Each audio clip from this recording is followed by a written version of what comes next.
So, good day everyone. I am senior police officer for De La Cruz 1. I was born in July 2, 1986, and I am 15 years in service. I took my elementary days in Barangabong Elementary School when I am 6 years old. In the year of 1991 to 1997, I graduated, and after my elementary days in I studied at Barangabong National High School in the year of 1997 to 2001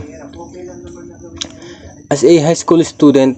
And when I am graduated as a high school student, I enrolled in college at University of Cordilleras with a course of Bachelor of Forensic Science. And after 4 years in college, I already graduated in the year of 2005. And after that, I take the NAPOLCOM exam in February 15, 2006, and I already passed the exam. And after that, I arranged my documents to enter the PNP Training Center in March 14, 2006. And after my 2 years in training center, I already passed, and I entered in PNP in the year of 2008. And since I graduated in University of Cordilleras with a course of Bachelor of Forensic Science, I already promoted in the year of 2018 as a fingerprint technician. And now, for my 5 years experience as a fingerprint technician in service, I already examined almost 200 different types of fingerprint with the rank of Police Executive Master Sergeant, or P004.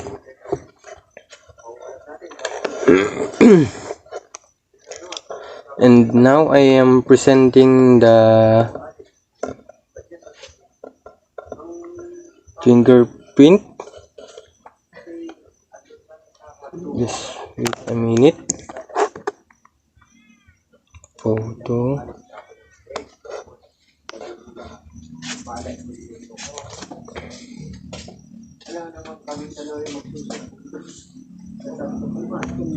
Mga pusan, narugurugit sa trigger yun.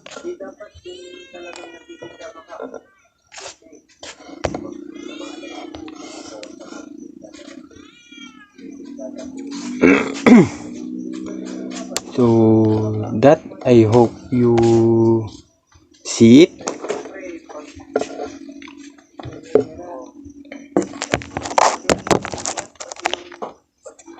And now I am discussing the 16 similarities that I found in that Latin print and plain impression. So in 16 similarities, I found the ending ridge that the same as the number 3, and bifurcation same as the number 5, number 7, number 9 at the rest. And now I also discuss what is ending ridge, bifurcation, and ridge enclosure, bridge, and short ridge. So what is ridge ending or ending ridge?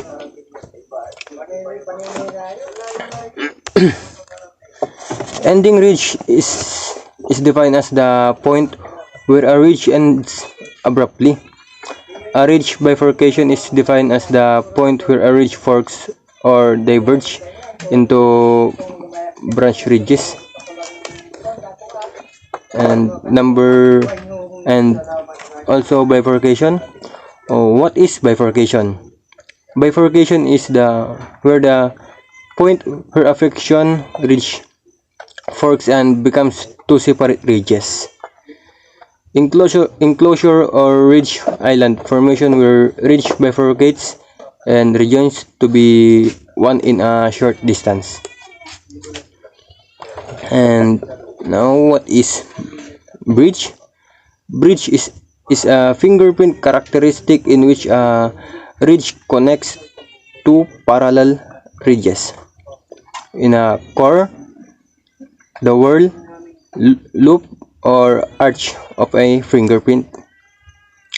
And now, for the last, what is in ridge enclosure or ridge island? It is the formation where ridge bifurcates and rejoins to be one in a short distance. And now for the last, what is short ridge? Short ridge or dots are ridge which are significantly shorter than the average ridge length on the fingerprint. So now I will answer the frequently asked question in page 92 and 93 of these notes. And okay, let's begin. So I I read the question and to be followed my answer. So number one, what do you mean by epidermal ridges?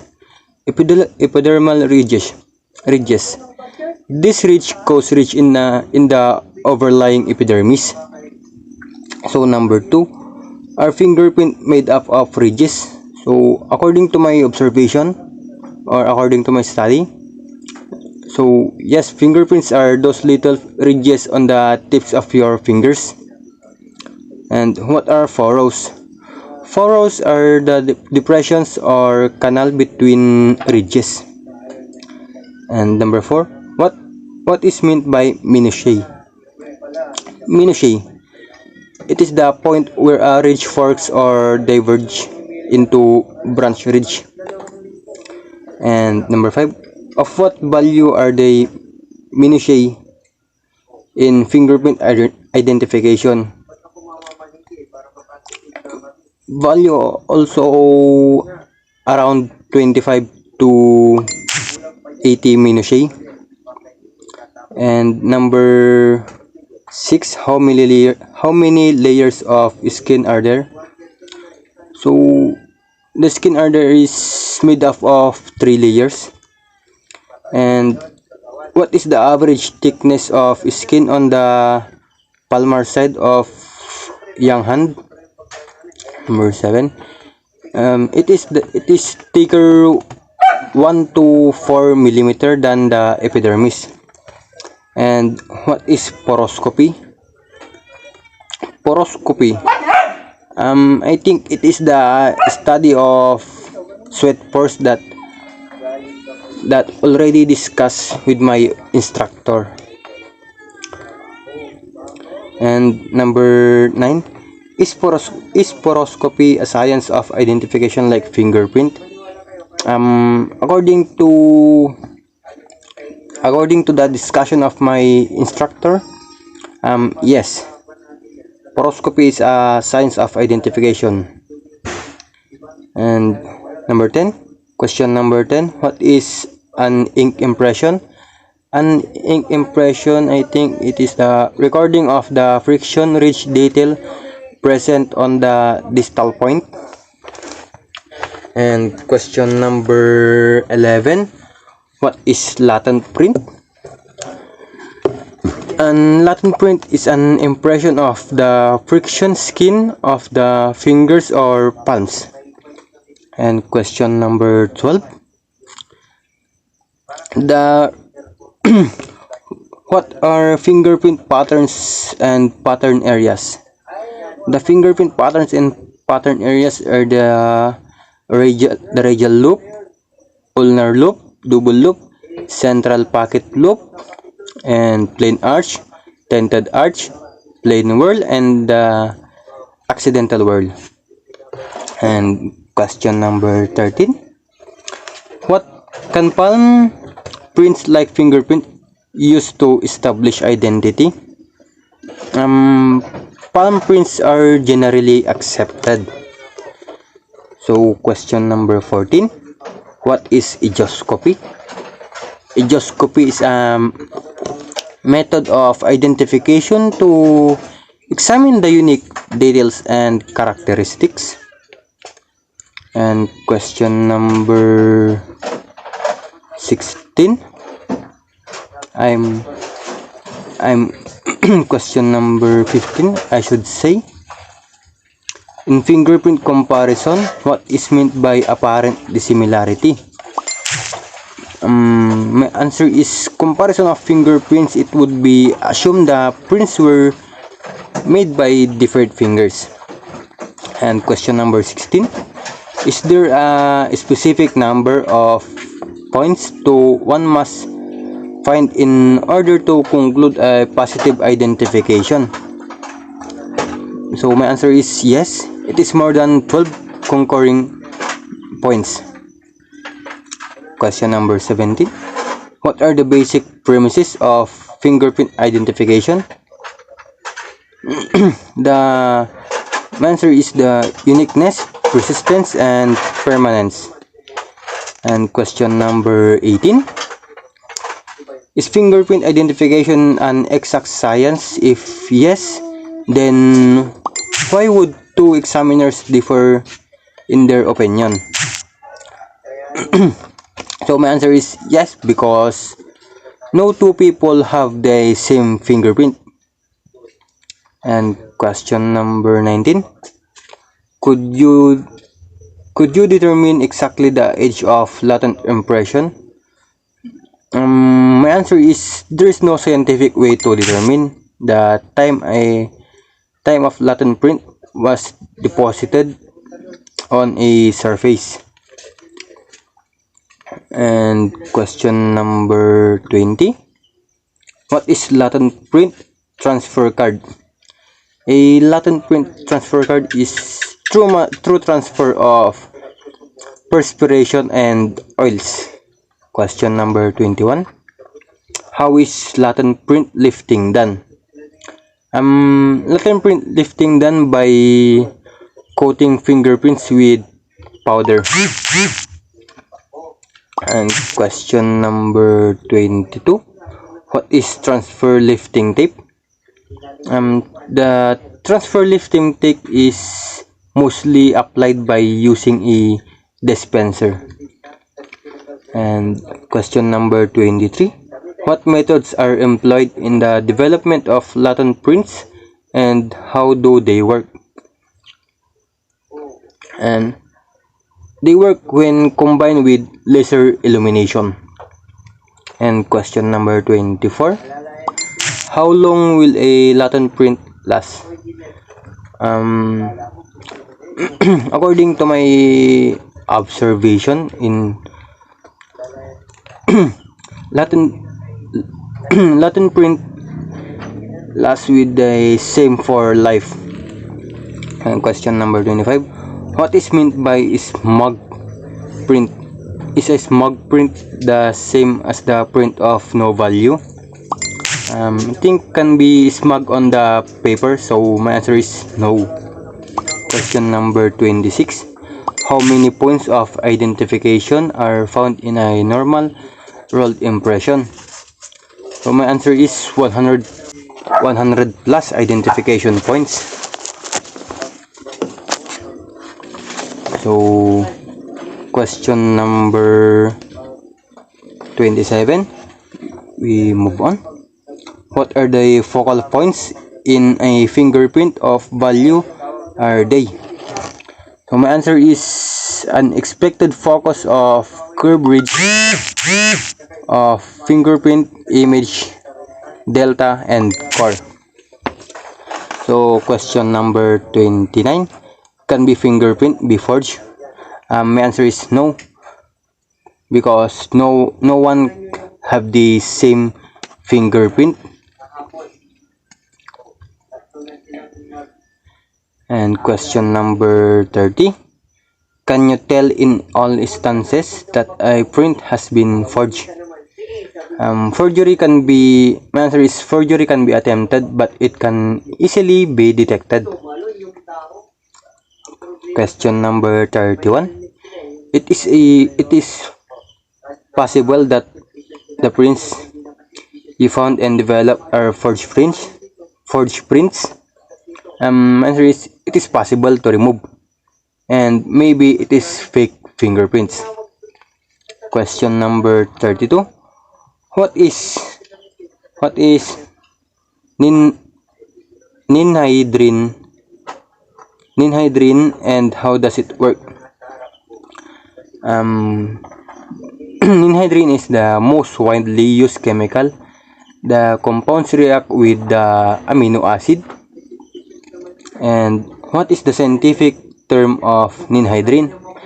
According to my research, the scientific term of ninhydrin is dihydroxidane. Dihydroxidane. Sorry. The scientific term of ninhydrin is dihydroxidane. So correct me if I'm wrong. And question number 34, what is iodine fuming method and how does it work?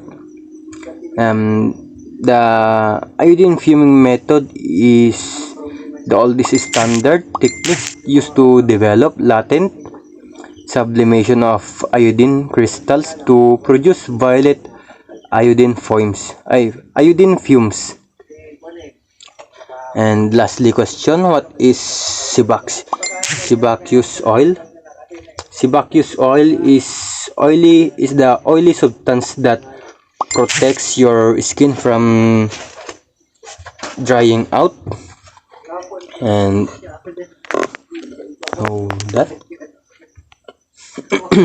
so that's for all, and I hope you enjoy my my video, and I hope you have you have learned. And sorry for my background in at the back, and thank you for watching my video. And again, I am Senior Police Officer De La Cruz Juan, and I am a graduated at the University of Cordilleras, and I am a fingerprint technician. So thank you. Yun lamang po.